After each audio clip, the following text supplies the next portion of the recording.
Keely, welcome to the show. Thanks for having me, Cable. My pleasure. So where are you joining us from? I'm coming to you from California. Yeah, Golden State. California. Okay. Your bio says you're a Western writer, reporter, and filmmaker, an underdog journalist for people who feed, build, and protect a nation. So lots to unpack there. Are you a lifelong Californian? I am, yeah, What are you still fourth doing generation, I there? think. I know. I hear you. I hear When are you. you We gotta, moving? one of us has to stay. I think most of us have left. Uh-huh. Someone's got to be here. Yeah. So Western writer, reporter, and filmmaker. So I've not seen any of your films. I've just really became aware of you because of this one case, the mod case. Yeah. One of our regular listeners took interest in your social media coverage of that situation, and I found that fascinating. As we're talking a lot these days about public land and the possible transfer, and then but also private land issues like this one are also something that are very important. I come from a private land state. Texas is 98% privately owned, which is not. We don't have a lot of public land. We need more, um, but that's our system. We do have great hunting and ranching culture though, because of there's a silver lining there. We have the Right. best deer hunting in the nation. We have more cattle than any state in the nation. Um, but yeah, we don't have a lot of places to get out and recreate like you would see out west, California too. Um, Right. so tell me some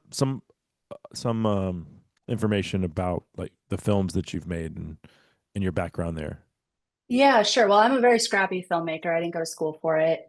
I went to school for journalism. So I fell into documentary filmmaking because a lot of these stories are visual, obviously, especially in the West. Sometimes you have to Mm-hmm. see it to really understand these types of stories.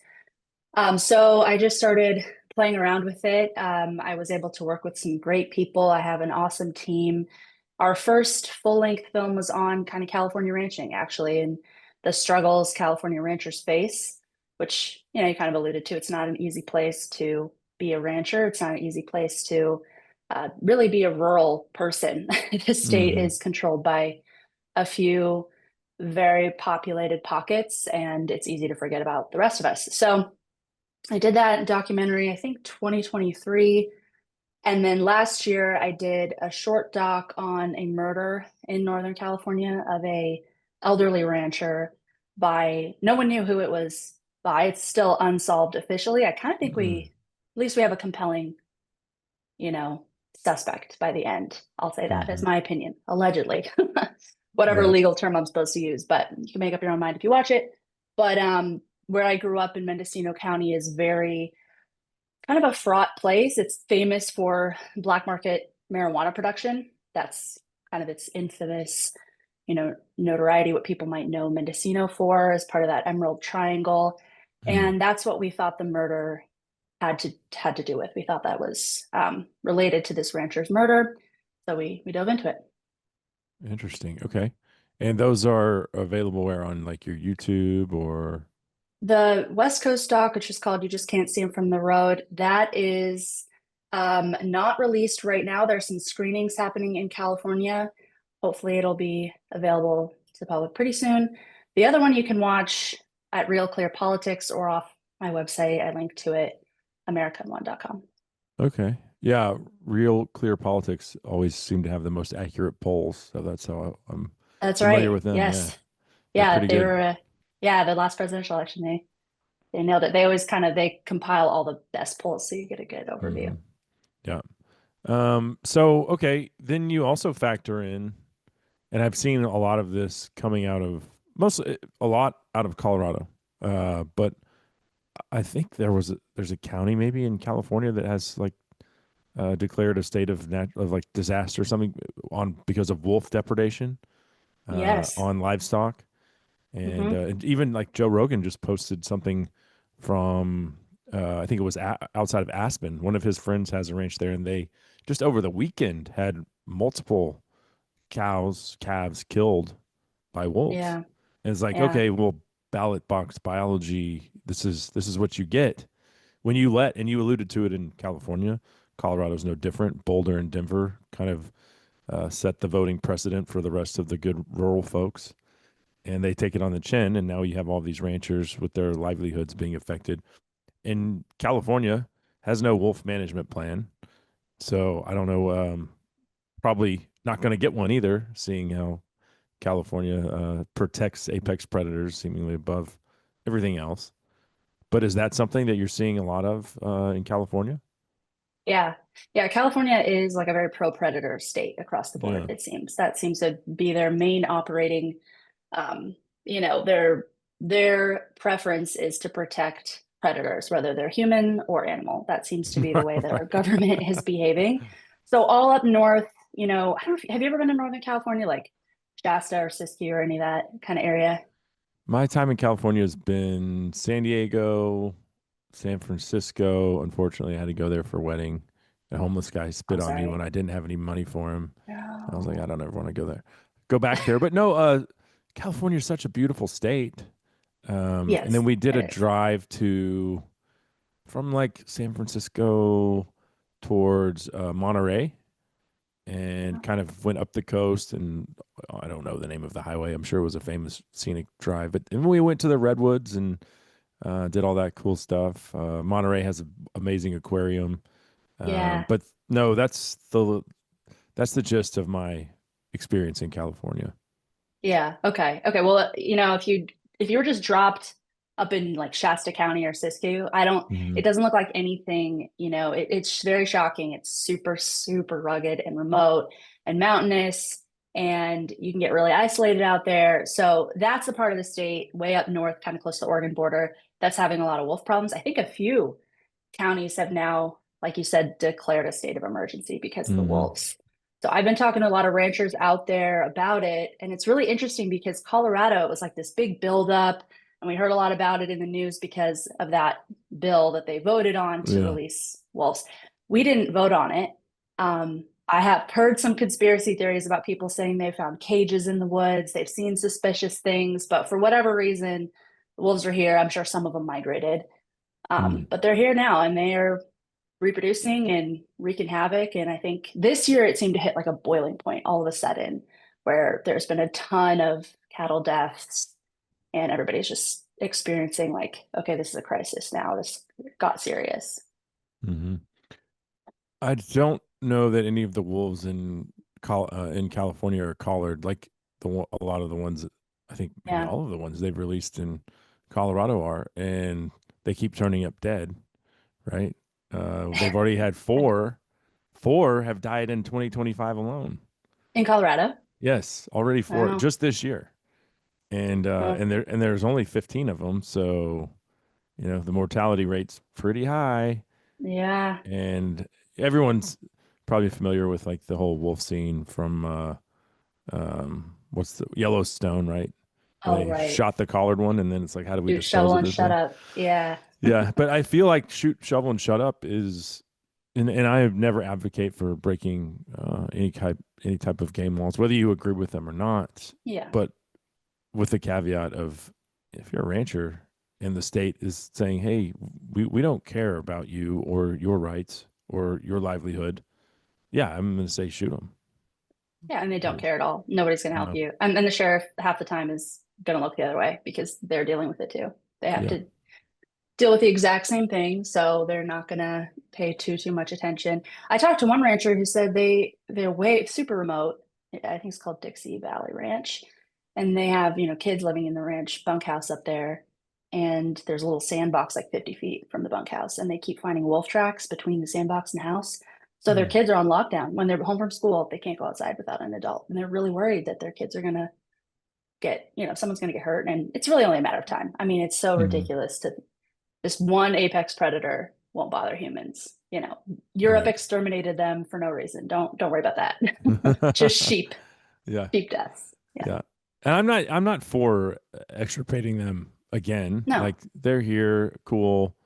Let them let them live in places like Yellowstone, right? In situations where the people didn't have any say in it, though, like They're not endangered anymore. They don't belong on the endangered species list, which is why they're not in Idaho, Montana, and Wyoming. But then you look at the Great Lake states, and I was in camp. I was in an Illinois deer camp with a guy from Wisconsin, and we were talking about like, why did a Texan with great deer hunting come to Illinois? And I was asking, what about a guy from Wisconsin? Why would you come to Illinois? And he's like, well, you're coming for a big buck. For me, that's why I was going there. He's like, Mhm. I'm coming because I just want to see a buck, because where we used to hunt, we don't have any deer anymore. Like the wolves have wiped them out. So, it's and they don't, but the Great Lakes states, they're protected federally. So they have no Mhm. recourse.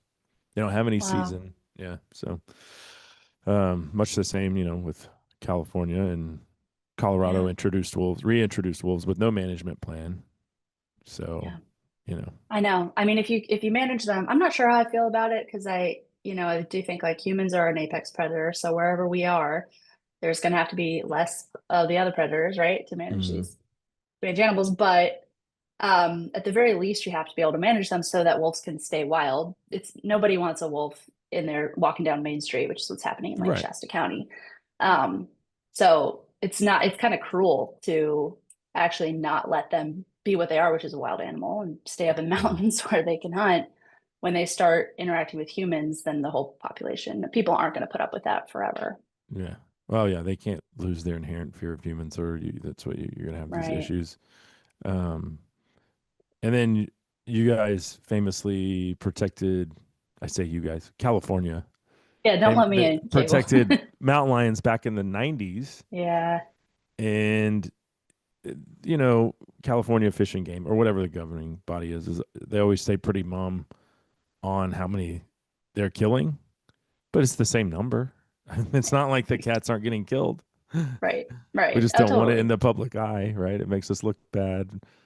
But yeah, I mean, you see, there's that one famous image of a mountain lion just walking under the big Hollywood sign. I mean, Yeah, I see, and every time I cheer, and it's sad to say that I cheer, but I do when I see a mountain lion attack and kill someone's pet in a neighborhood in California. I'm like, good, good, good. I yeah, don't want a person to be attacked, but how do we change this? How do we fix this problem? And I think really only if enough bad stuff happens because of the mismanagement, then maybe one day we can get it fixed.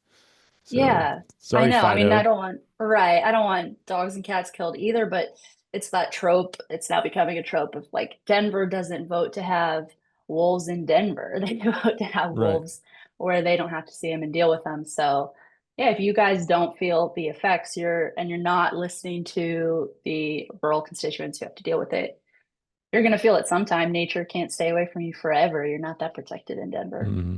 Hmm. Okay, so your social media handle is America Unwon. What does that mean? On one, at first I kind of thought I like the idea of showing people, especially young people, that there's still a lot of adventure in the American West and there's still a lot of opportunity and it's not one, there's still a lot happening here that you might not hear about, especially kids who, growing up in a small town like I did, I didn't go to high school with a lot of kids who went to college. A lot of us, people joined the military or they worked on the ranch. And that's a good path for people. A lot of now we're kind of revisiting all these blue collar jobs, and those are some of the most successful millennials and young people right now. It's folks who didn't take the college route. But I wanted to showcase those people who are a little bit off the beaten track and who aren't on social media because I think they're often the ones we need to hear from the most if they're not seeking out that attention. It's kind of those local legends. Hmm. Yeah. But it's yeah. Oh, I was just going to say, so people that didn't pursue a degree in gender studies. Right. I don't think they're crying about that decision. Right. It's so funny. Yes. This is a tangent, but we kept getting told like learn to code because AI is coming for the truck drivers and AI is going to come for all the whatever. And now it's the coders who are threatened and all the white collar jobs that AI is taking over and nobody knows how to fix their toilet or change their, oil. So No. I don't know. It's I saw this post. It was a guy in Dubai, and this is something I do not want to have come to America. But he didn't pull out he picked up a couple soft drinks, went to go pay, and they just did facial recognition, which was connected to his bank account. And I that was hate that. that. Just scan I your hate retina that. or whatever. Yeah, I don't want the government scanning No, my face and having that being connected to my assets. You know, like no, it's no absurd. way. But Do you get I the think thing in we the as a airport where they like scan your face now when you go up to yeah the ticket counter? I always yeah deny it. They seem to get really annoyed. And I know you're not really raging against the machine. They've got your face anyway, but it just feels like yeah. can't let this happen so submissively. Like, I sure, was scan my face. traveling back from Colorado this past week. My son had a soccer tournament there, and to skip the lines, I use the Clear. You know, you pay like an Yeah, annual subscription fee, and they do have to scan your face though. So I guess I've given in because I don't want to stand in line for an hour and a half. I'm TSA pre-check, so Yeah. I'm also on a list, I guess. I've given away Does all TSA my not scan your face, privacy. or is that just Clear? They do. They'll still scan your face unless you ask them to just check your ID and look at you, do a visual. Okay, But anyway, yeah, right on. yeah. Um, so are you you grew up in a small town? Are you Hmm. a rancher yourself? No, my dad was a large animal vet, a ranch vet. So I grew up working on ranches and I didn't know anything else. It was this tiny, tiny town, little rodeo town. And then I went to college in LA for journalism, and that was a huge culture shock. I was just a fish out of water. And Hmm. then I traveled a lot. I lived in DC and I lived in San Francisco for a while and I spent time in LA. And I felt like it was a unique experience to grow up so rural and to have that ranching background and to grow up in this like little close knit ranching community and then to have an experience living in all these urban places. So I was working at, I wanted to be a political journalist or a foreign correspondent. And I kept coming back to these stories because I found that my urban readers, so to speak, didn't know anything about this stuff. And my fellow, um, the folks in the media didn't either. So they didn't care to cover those types of stories. And I felt like I could uniquely share, kind of bridge those two worlds a little bit because I'd seen a bit of both. And I knew that the divide, to me, the divide was the kind of signature issue in America is that like urban rural divide. And I think Hmm. we really saw that in 2016 and since. But even before that, you could just feel that that was kind of the true divide in our country. Oh yeah, for sure. It's the major metropolitan areas against the rest of Yeah. us. Yeah. So Like we're talking about with wolves. yeah, I did see California. Their your state wildlife agency. I forget the gal's name. Maybe Erica. I think she is the head of of the commission board, and they're talking about protecting coyotes. I I don't know. know if you saw Yeah, that, but like, so there's no I closed did. season. Just like we in Texas, you see a coyote. It's open season. Yeah, Actually, we have a joke. It's like any hunt turns into a coyote hunt when you see a coyote, right? exactly. Yeah. Right. Yeah, exactly. Um, Or a I don't walk or think, whatever. right? I don't think California has a shortage of coyotes, but yet that going back to that mindset of protect predators above all, like Yeah, now we're thinking about putting a season and bag limits on coyotes. I Give me a know. break. It's I the know. most Who will think of adaptable the species in North America. I know it was ridiculous. Yeah, they talked about that. That was one we actually won, I think. I talked to a bunch of sheriffs. They were really freaking out, especially the, Northern California sheriffs. They're like, this is the last thing we need, Hmm. especially with the wolves right now. So a bunch of them showed up in Sacramento for that meeting. And This was recent. it was super recent. It was like Yeah. a week ago, 2 weeks Yeah. ago. Trying to pull up the story because I know I covered it at the time. But yeah, they were able to make it clear that that would not fly. And they walked it back. Shockingly, they actually walked that one back. But we'll see. I mean, Well, they're that's always what they thinking of do. stuff. They stick their Yeah. toe in the water and they see how far Yes. can we push the envelope, you know? Yeah. If there's not a lot of backlash, then they proceed. If there is, then they table it and they'll come back to it. But for now, it's squashed. Yeah. So, Totally. um, are you a gun owner? Yes, I am a gun owner. California makes it pretty tough. It's hard to get a concealed carry, stuff like that. But yeah, Hmm. got to. What about hunting? My dad's a hunter. My brother's hunt. Some of my sisters hunt. I like to go. I'm not a big hunter myself, but I like to Mhm. go and help pack it out. And yeah, But I Okay. won't pretend I'm not a big game hunter like you, Yeah. Cable. Um, let's transition to the mod case.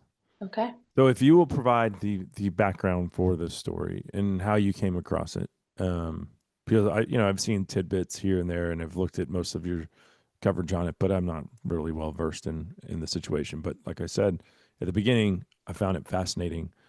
So if you would provide that background information and then talk about the process and how you covered the story up to present day. Sure, yeah. So the Mods are a family in South Dakota. They're a ranching family. Both Heather and Charles, the husband and wife, are fifth generation. They're young, probably in their late 30s. They have two kids who are 7 and 9 years old, and they're just kind of salt of the earth, good, hardworking people that have been ranching that particular part of South Dakota for a long time. I think Heather's from Wyoming, but Mhm. Charles' family's been there forever. So I think they homesteaded out there in like 1906 or something like that. And they put up these fences, and they've just been managing this place for generations. And then last It's year, a big place. I actually don't know their acreage, but yeah, I mean it's decent. I'm sure it's decent size. I don't know how many head they run off the top, but they're bordering on public land, the Buffalo Gap National Grasslands there in Okay. South Dakota. Yeah. So um, last year they had a hunter actually allegedly uh, make a complaint about them and say that they had a no trespassing sign on a fence. I assume they probably used Onyx or one of those apps and they thought there was a discrepancy. But there's actually never been any proof that a hunter did come forward. So, question mark if that even happened. Hmm. But that's what they were told. And so the Forest Service reached out to them and said, hey, you have this no trespassing sign. You need to take it down. And the family complied. They didn't put up a fight at all. They've never had an issue with the Forest Service. Every single year, they have to renew their grazing lease with the Forest Service. So they have a really good relationship with these people and they deal with them all the time. Okay, So they so they complied. they have their Yes. own place, but they also lease additional acreage from Yeah, from the exactly. BLM or whatever. Right. Forest From the Service or Forest BLM? Service. Okay, From from the the Forest Forest Service. Service. Yeah. Okay. Yeah. It's Forest Service land out there. So, um, okay. So basically this guy, Travis Lunders, Special Agent Travis Lunders, which is like the police branch of the Forest Service, he shows up and they have a meeting with their local district rep, Julie Wheeler and Travis, and they're told that the Forest Service believes there's a discrepancy of some kind and they want to come out and survey the land. And the family's like, sure, no problem. This happens all the time. I'm sure you know that. But, Sure. these are like old fences. They were there since before the Forest Service existed. They're put over like vast areas of prairie before modern survey tools. There, of course, there's going to be some issues from time to time. You have issues in like a city with your neighbor, your fence is like 2 feet over or whatever. So this is really normal. They passed a bill actually to deal with this called the Small Tract Act. So you can basically do a land swap or buy out land that's like 40 acres or below for exactly this kind of issue. If there's a fence line boundary issue, you can work it out with the federal government without it becoming a big blown up problem. So the family came, they're very compliant. They want to work with the Forest Service if there's an issue, they want to get the survey done, whatever. They tell them, well, it'll probably take like 6 months to a year for us to get the survey done. Instead, Travis Lunder showed up 5 days later with the whole survey crew to conduct a survey on their property. And they asked him to give him a heads up when they were coming. He said no, he didn't have to do that. He showed up, he surveyed the land, he stuck stakes in the ground, whatever. The family's never seen the survey to this day. They still haven't been given a copy. And then within a few weeks, he came back to the property and served them, both Charles and Heather separately, indictments for theft of government property. And he said they had stolen 25 acres of grazing land from the federal government because he said their fence was in the wrong place. Each of them had to retain their own legal counsel because, again, they were indicted separately. Their husband and wife, they're indicted separately. They're told to find. Why would they how would they indict them separately? Like that doesn't make any sense to me, right? It It's doesn't make sense. Heather's not even on the deed. She doesn't. It was huh. very aggressive. Yeah, and they each faced like the penalty was up to 10 years in prison and $250,000 in fines each. So they told them find alternative guardianship for your kids, just in case. And they had to show up in Oh court. my God. Yeah, like 5 business days later. I mean, it was like a week and a half, but it was over the 4th of July. So it was like they had 5 days to Our find government is lawyers. notorious for doing nothing in a timely manner. And like within 2 weeks, they've had this thing surveyed, and this dude is now filing charges against them, telling you, hey, Exactly. you might go to jail. So find something to do with your kiddos. 100%. Seems Yeah, like a is wild. very, obvious agenda by someone. Totally. I know. I know.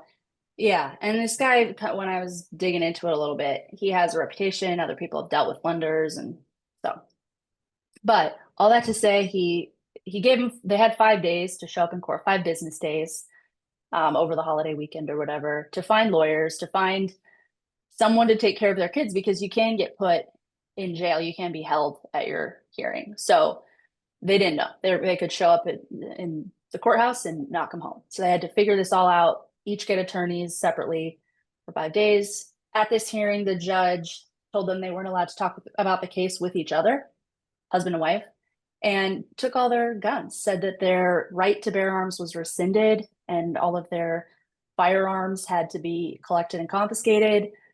And they've never had a fire. I mean, this is the nicest family. Like, I talked to all their neighbors. This is the one family that it made no sense to pick on these people. Like, Charles is the volunteer fire chief. They're like, these guys have never had like a traffic ticket. Like, they're just good people. And they're being treated like criminals who weren't responsible to carry weapons. And they didn't talk to the media. Their lawyers advised them not to speak about the case at all. So they were effectively silenced for months. They couldn't talk about what was going on. And this case just kept marching along with no recourse at all. And it was hard to get information about it because they really felt that they couldn't speak, because anything they said, if you're dealing with the government, Mm. they'll use anything you say against you. So their case was up for trial April 29th last month, um, which is when I started kind of posting about it again. And then a month, I think it was right before April 29th, it was extended to July.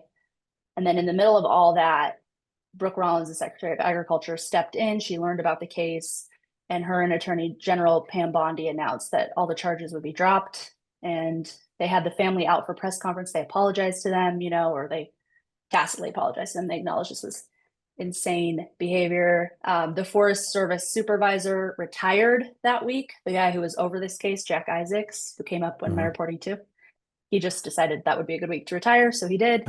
Um, yeah, so that's where it stands now. I guess they've been threatened with some civil action, and they don't exactly know where that is, which is so classic government. Like, if they can't put you in jail, they'll just bleed you dry financially or whatever. But so they haven't fully reconciled that. But as of now, they don't face charges anymore. And their lawyer told them this never happens. Like, 5% of criminal cases get dropped. So huge, huge victory.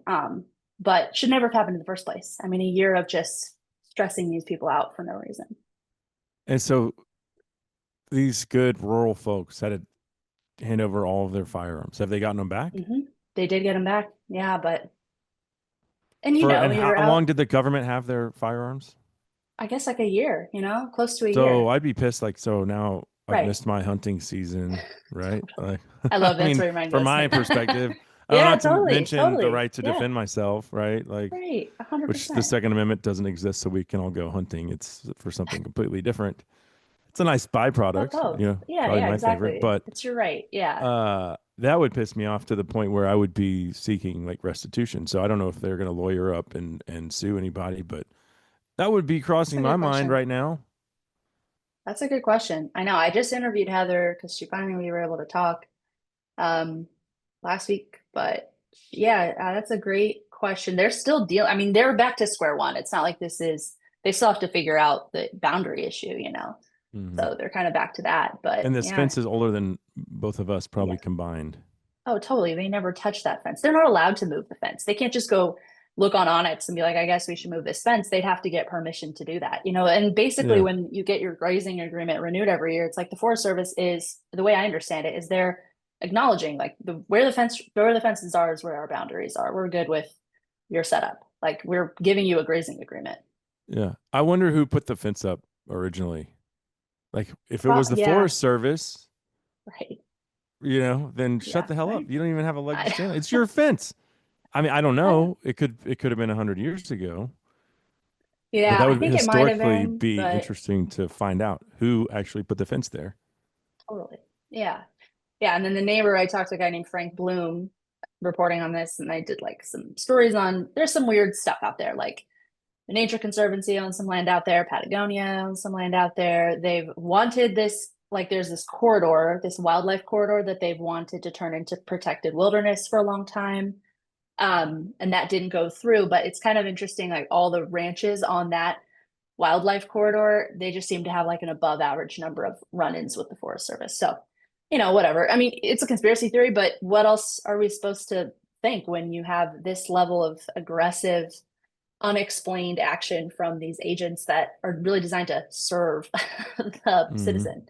So, yeah, the neighbor Frank Bloom, he had the exact same thing where Lunder showed up on his place and aggressively surveyed his land and drove stakes into the ground. And he was waiting for an indictment too. He got a call from the same guy, Jack Isaacs. Why haven't you moved your stuff? He was never told to move his stuff.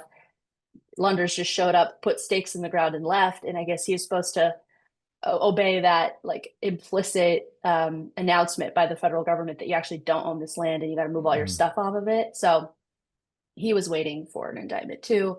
I think because there was some press around the Maud family that spooked him a bit. But yeah, So the fence in question, though, is that on their actual property they own, or is that the lease that they have? it's between the part that they farm and Forest Service land. Okay, but Yeah. then they also lease the Forest Service land.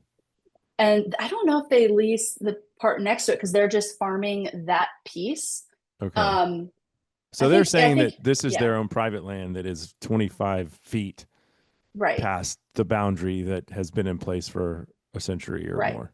So the Like, Forest Service is alleging like you've been grazing on land that's not yours. But I did the math at one point. It's like $15 in grazing fees or something, if even if that was true every year. But yeah, yeah, huh? That's incredible. Why they would choose to target someone like that? Like, what? I know. Don't you have anything better to do? And how? I wonder how many. A lot of these places out west are vast. I don't know how many thousands of acres. I assume they have a lot of land, right? Right. I don't think it's your little 100-acre homestead if they're running a No, bunch of cattle. And then who knows how much they lease, but you're talking probably about a pretty sizable fence line. Could be miles and miles and miles. And they're like, "Oh, you have a week to move it." Like, that doesn't work like that, you right. And know? they didn't even give them a chance to move it. They didn't Yeah. say, we've surveyed it. Here's the survey. You guys have to move your fence. They were Um, like, yeah, you're being indicted yeah, you're going to prison. for theft." Yeah. Yeah, exactly. I know it's pretty insane. It doesn't make a lot of sense, and that's why I think people have questions about, is this a land grab? There's a lot of billionaires that own land around here. There's people that want to run bison out here, which is for some reason people like bison more than cattle. I don't know. But yeah, Oh, yeah, it's I like don't the know. iconic Western, I mean, bison are species, I cool guess. for sure, but it's weird to that the people who tell you that cattle are ruining the planet are really happy about bison running all over the prairie. It Well, seems and seems these like a aren't going to be contradiction. wild bison. They're going to be Right. slaughtered to feed Domestic. Yeah. people. Like, Right. it's not, they're just basically like, at that point, a cow. Yeah. Yeah. No They're as different. domesticated as a bison can be, which they're still kind Yeah. of mean, but yeah. They will tear up fences. There's no doubt Yes. about that. Yeah. Exactly. Okay. Well, so throughout your reporting process, you brought awareness to this. I'm sure that helped get this thing elevated to where, Attorney General finds out about it. Pam Bondi, good on her for dropping the charges and even apologizing. Yeah. Well, sort of, I mean, it wasn't them, but Brooke Rollins did this whole speech about how wrong this was and the American Revolution and just very passionate speech about protecting producers. So yeah, that was good. Hmm. Good moment for producers. Going back to the wolf thing, I never understand these people who will comment and say, "Well, the wolf belongs there, but humans don't." Like we are the apex predator. Yeah, wolves are cool in the wild. They're an apex predator. Wolves don't have guns. We shoot wolves. We are the apex predator. We belong Yeah. here, and it's our job to, in my opinion, I think it's God given. We have to manage everything so that you know everything, every species thrives to the degree that they can in a limited amount of space that we have. Because people are going to keep having kids. Like they're not land's the one thing we're not making any more of. But yeah, it's funny. It's like, well, you shouldn't be living in a rural place. So then we should all just live in cities. What do you think? A city was a rural place at one point in time. You idiot. I just I don't understand these people. It's like they I can't. know. They don't I understand human history and the fact that we are predators as well. Yeah. Um, it's just like living Well, in denial. totally. You saw that post Joe Rogan just made, and Hmm. it was pretty graphic. 'Cause this wolf like ate the cat from the hind end up, which I understand this is kind of how they hunt. That's what I've been told Yeah, by, elk hunting guides and cattle ranchers is go for the they hunt for hamstrings. sport. Yeah, Yeah, right. And leave them to suffer. They're kind of a wasteful predator. They'll eat a bunch of animals, healthy animals. They'll have like, 5 pounds of meat each, one rancher told me, and leave them to die. It's really, really cruel and brutal. yeah, And I commented on that. I shouldn't have. That was a mistake. But you get people replying like, yeah, they're here first and get out of their land. And I'm just like, do you have that attitude for like head lice or termites in your house? Like, is it just issues that you don't have to personally deal with where management becomes a problem? Because I know you manage insects. I know you manage like squirrels. You're not yeah. going to let them take over your house. You're not going to let I raccoons was live in walking your around my garage. yard today, and it just we got a lot of rain, and so the first thing that happens is fire ant beds pop up everywhere. Yeah. I guess I should just leave them there Yeah, you got to instead move of out. I'm gonna dump a bunch of poison on them and kill them is what I'm gonna do. Like I don't want them Yeah, there.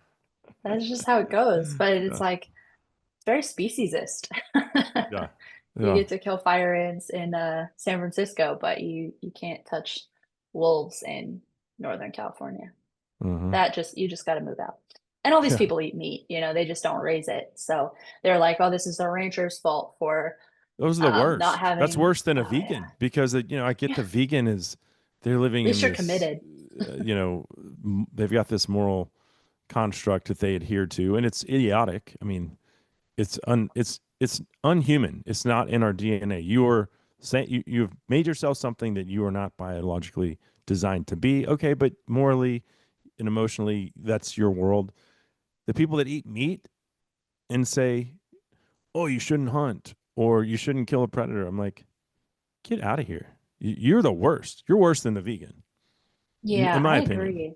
No, I totally agree because vegans, at least you're following through. I mean, you're still killing a lot of animals with farming, but Right. you can at least have some deniability because you're totally sheltered and you have no idea what you're talking about. But you can pretend that you'd have a very light footprint on the planet and you're not hurting anything. You can live in that delusion.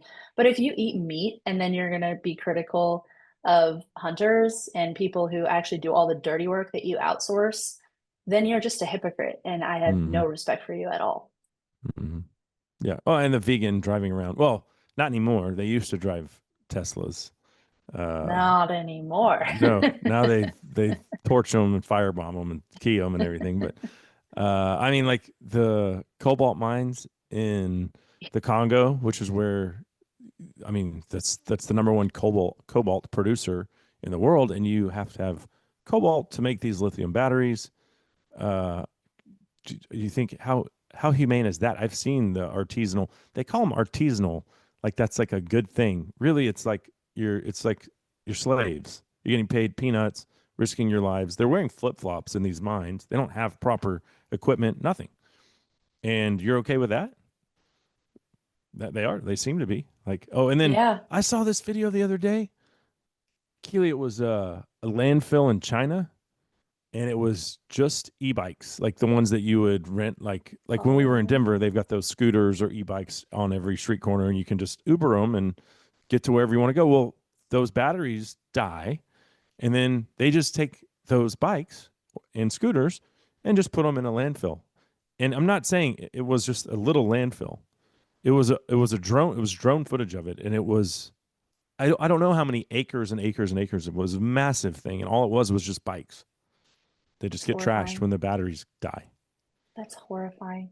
I Hmm. just wrote about this the other day, this like myth of having a light footprint on Earth, which I think is like one of the biggest issues right now. People live in this delusion that they are special, they have a light footprint, they aren't hurting anything, but they consume all of the byproducts of blue collar people who are taking on all the dirty work for them, Hmm. and then they make their lifestyle. It's just it's that rural urban divide we were talking about. It's gotten so bad that people are totally sheltered from the impact of their own existence, and they have, I mean, what an advancement of civilization that you can live in that level of delusion your whole life. That's a remarkable achievement on our part, that people can be that sheltered that you can just turn a faucet and water comes out, and it doesn't matter where it comes from. I mean, right now, one of the stories I'm covering, they're trying to rip out these dams in Northern California.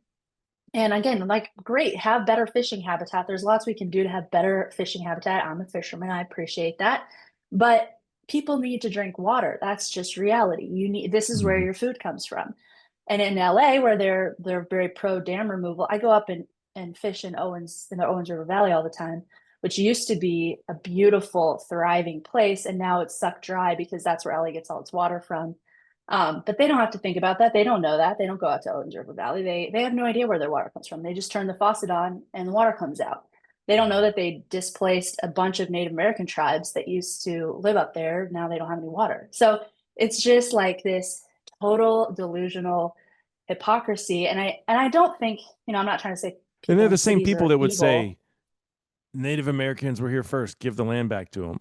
Really, Oh you yeah. just displaced them because you needed water. But going back to, you know, out of sight, out of mind, Yeah. hey, I just turn the faucet on and the water comes out. Yeah. Yeah, exactly. Did you see King Charles did a land acknowledgement yesterday in Canada? No. Uh-uh. I'm like, bro, give it back. Like, you Oh. can't, what is the plan here? Like, you just acknowledge that you stole it and that's supposed to be acceptable for everyone. We're all good now. It's a very effete, like, little fiction that they like Mm. to I don't maintain. consider it any land that was fought over stolen. Like Right. that is Well, human history. We have look at killed each Native American other. history. Yeah. Oh yeah, they killed each other. I mean, the Sioux and the Cherokee weren't like, sitting around the bonfire together. No, they were killing each other. Yeah, I mean that's Yes. just the way that they did business, and that's the way that human history is. It's we kill each other over land and resources. Period. Yeah. And whoever's Especially the stronger, smarter, whatever, that's the one that generally wins. And it's not in stolen. Yes, it was taken, fought, bled for at some point in time, but it's stolen my ass. None of it's stolen. especially in Texas with the Comanche. I mean, I read that book on, I forget, was it called The Summer Moon or something like that? That's a great book about the Comanches Yeah, in Texas. And after reading that, I was just like, man, our image of Native Americans is so disrespectful because these people gave multiple empires absolute hell for a long time. I mean, Spain basically was just like, America, you can actually have Texas if you deal with the yeah. The Comanches. Comanches were about as fierce as they come. Hmm. Absolutely. It's Yeah, like the pathetic like noble savage victim thing. That's really disrespectful to these warriors who just about kept us out of Texas for good. I mean, it's yeah. not it's erasure of what they actually were like. This place that I hunt on in Montague County with my buddy Don Gresham. It's family land. It's been in the family for I think 170 years, and his family lineage goes back to the last Comanche attack Wow. in the county, and the men were all out. They were actually they used to grow apples there, and they had like two horse-drawn carriages full of apples they were taking to market, but markets 8-10 miles away, wherever it was, I don't know. Yeah. And the women and children were home alone. The Comanches came. There were 7 people in the cabin. I've read the newspaper article. He has it framed in his house, and they killed all but 2. One of them they shot with a bow, and the kid survived. They scalped all the women, killed them, and then his I think it was his great grandmother, great grandmother, snuck out the back window and lived. Um, but yeah, Wow. they were I mean, the That's amazing Comanches, history. yeah, they were Yeah, pretty they were savage. fierce. Totally. They But were fierce. They were but amazing that's warriors. what they yeah, they were. And I respect that. But yeah, I don't at the end of the day, you fought and you lost. And Right. that's human You know what's that's human ironic? history. And Yeah, we're seeing it right now it in is. Israel and Palestine. Like it's never going to stop. People are going to continue to do this. We're going to Yeah, keep fighting yeah. over it. So, I know. I lived in Israel for a little while, and man, the way the news portrays it, it's very, very off. But you know what's ironic? It's like California actually did a lot of bad things to Native Americans, especially up north where I grew up. There's mhm, some pretty heinous history of what Californians did because those weren't warlike tribes so much they would just, round them up. There was like a trail of tears. Just nobody knows this history in California. So there's just a mhm, lot of stuff that, San Francisco and the feet elite in California benefit from. And then they talk about all of their reparations that they want to pay to Black Americans when we didn't have slavery in California. we're like in mid gold rush or something right. during the Civil War. So yeah, but we don't acknowledge actual history because it's all virtue signaling. It's not anything real. It's not anything to do with what we actually did or anything to do with Yeah. true history. It's just all about making the elite feel good. That's what it comes Mm, down to. mhm. Yeah. So gold was the driving force, obviously, in California. Yeah. The white people came and, I guess, push the Indians out on some level. But yeah, I do feel bad in those situations where they weren't treated. Like, for example, I went hunting in northern Nebraska one time. I had to fly into Rapid City, South Dakota, and then drive through the Badlands, and that's where Wounded Knee is. And I've read the book "Bury My Heart at Wounded Knee." It's very sad. It's terrible. That's not the same thing as war, where women and children and innocent people are being killed. We did do bad things to the Indians for sure. There's no doubt about that. Um, Transitioning just a little bit here, I was looking at one of your posts today about boomers, and I think you were visiting with another gal. That was But Heather we Mod, are coming actually. up. Do what? That was Heather Mott, That was actually. Heather. Oh, it Yeah, was. Oh, yeah, okay. yeah, yeah. We finally got to talk. So they're younger. They're not Hmm. boomers. No. They're offspring of boomers, right? Um, but we do have a situation where the boomers control most of the land in this country. Well, my parents are in their 70s. They're not going to be around forever. What happens when these people start dying off? And especially it's interesting to think about, and I'm seeing it right now because we just got kicked off of a deer lease that some of the guys have been on there for 13 years. I was on there for 3 years with them. But the situation was the grandfather had passed, probably 15 years ago or something. He told his wife, do not sell this. This land stays with you until you die. At that point, the grandkids can do whatever they want with it. And well, she's 96 now, and the grandkids want their money. Like they're like, Grandma, come on, kick the bucket already. Like we want to sell this place. And so they finally convinced her to sell it. And so they said, hey, you guys have to be off. So we have to be off by uh, June 1st.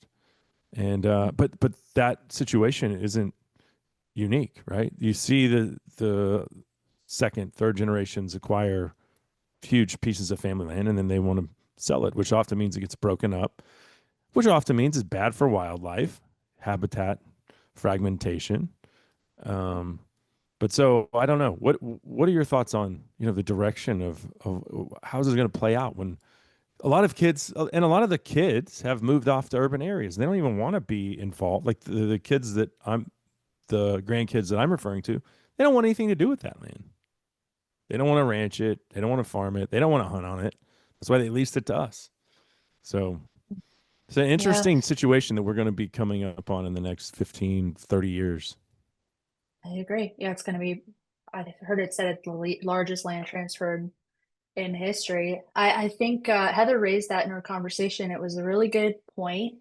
I think she's right. I think boomers have a choice to make. You can take a lot of money. One of the stories I'm covering right now is here in California, there's a 12 ranchers being evicted off of Point Reyes National Seashore. And there's kind of this government NGO partnership with the Nature Conservancy to come in and take over those ranching leases. And that's happening a lot. You know, you see these groups like World Wildlife Federation, I believe that's what WWF stands for, Resource Renewal Institute, Western Watersheds, Nature Conservancy, kind of these usual suspects. And they come in and they have a ton of money, and they'll offer a rancher here, you can live on the land till you die, and then that land goes to us. We'll give you the money now. They offer a lot of money. It's hard to outbid when you're a young rancher or a young landowner who's sympathetic to land management, who wants to keep the land in production or at least keep it open. Um, so I think that's going to happen more and more. And I'm really concerned about that because you start to have like the Nature Conservancy is, I think, the largest landowner in North America. They own so much land. What's the plan? What are they going to do with Mm. that land? Is that really what we want? These agencies that aren't accountable to us. You know, we have public land in this country. That's an amazing thing. I'm super pro that, obviously. But what do we want land to get sold to these NGOs that aren't accountable to the voter? They get government money in the form of grants and so on. And they basically have unlimited power and an unlimited pocketbook to do whatever they want. And then we lose access. We're locked out of that land. Yeah, that's the catch 22. It's Yeah, like you said, they're not beholden to the government, which I don't like the government anyway. But this is right. even worse, in my opinion, because we are the government's constituents, and we have a say most of the time. Yes. Yeah. If the Nature Conservancy locks all this land up, they don't care what we say. Like, are we still going to be able to ranch and hunt and hike and enjoy the land that they own? No, probably Yeah. not. Yeah, no, I don't think It's a lot so. of preservation. It's a preservation mindset of just let the wild places take care of themselves. That's not conservation, where hunter dollars, even just recreational shooter dollars and anglers and everything else helps fund those things, right? There are no bigger conservationists than hunters and anglers, but situations where an NGO comes in and buys it up, well, then hunters don't have any skin in that game. Totally. Yeah, exactly. 100%. Conservation doesn't look like isolation and abandonment. I taught when my first documentary, I spoke with this woman who's a UC Berkeley professor, actually, but she's very pro grazing. She's the head of rangeland science over there. Lynn Hunsinger, she's brilliant. And she told me how early in her career she spoke with this Native American man, and she was talking about wilderness, and like that's kind of the term of the day, especially in Berkeley. And he came up to her and he said, you know, wilderness erases what we did to conserve this land and to manage it for generations and generations before you came here, and now erases what ranching families do to manage land, what hunters do, what people who have a stake in nature do to manage land, to keep it the way that it is, to make it beautiful and desirable. Point Reyes is beautiful because of the ranchers that have been managing it since before California was a state. That's why the Nature Mm-hmm. Conservancy wants it. They kept it pristine because grazing is beneficial to soil. So abandoning land is not conservation. And I think that's just this fundamental disconnect that humans are bad. We need to get them off. We need to lock up all this land. And that's being perpetrated by these organizations that really do want us off. Land is freedom, access is freedom, so they don't want that. And so I think boomers do have a choice to make about their legacy. Anyone who owns land, you know, if you have one kid that does want to ranch, maybe you don't break up your land. Maybe you consider supporting that producer. If you have Heather mentioned a situation out in her community where a woman recently passed away and she actually decided to not take all the money and to leave her land to ranching families in the area, including a young 20-year-old guy, give him a shot to become a rancher, which very few people have that opportunity. Very few young people are able to start up in agriculture, even if they want to, because it's just Mm. prohibitive. Yeah, So, yeah, yeah, I think boomers have a big choice. They could control the future of open land and agriculture in the US. yeah. Well, it's a fascinating thing. I don't know what the direction is, but it is very easy to see why they take the money, right? Hey, I'm set up for life now. My kids and grandkids, it's generational wealth, right? Um, I get that. So you'd have to have some kind of strong moral compass to be like, no, I'm not going to do that. You Yeah. know, who wants less Yeah, money? right, right. I get it, but you know, people. that's like the American story is people working really hard to give their kids a better life. That was the Hmm. whole goal for most generations. So I hope boomers can remember that and maintain that. I think, it's not all about money, and maybe money isn't the best thing for your kids. I don't know. Who am I to say? But maybe maybe giving your kids and your, the generation after you a chance at the freedom you enjoyed is worth a pay cut. Maybe that Hmm. legacy is something you should consider. So that was Heather's Yes. argument, and Mm. I think it's a good point, and I we don't have a ton of control, Yeah. unfortunately. Yeah. Well, we're going to be bystanders. Me and you, Yeah. anyway, it sounds like. Yeah. Yeah, right. Exactly. Yeah. And I do think like these huge organizations and NGOs that get all this grant money, that deserves a look, in my opinion. We For is sure. that Yeah, really who you we you want mentioned that controlling the earlier. land? Yeah, good. I'm glad you went back to that because yeah, I don't if they already have all this money and they're able to buy this land, like okay, well, how is the public benefiting from that? And the answer is probably Right. they aren't, right? So why they need and we're the government, so we're basically funding our own demise in that Totally. situation, right? Yeah, we're Because outbidding ourselves here. Yeah. Yeah. yeah, Your it's tax dollars ridiculous. against you. I know. Last thing I wanted to ask you about, and I don't know if you've done any reporting on this, but I'm starting to see it on both borders, Canada and Mexico, the New World screwworm. Yeah. Are you familiar with that? And Hmm. its potential impact on the cattle industry and possibly even wildlife as well. Yeah.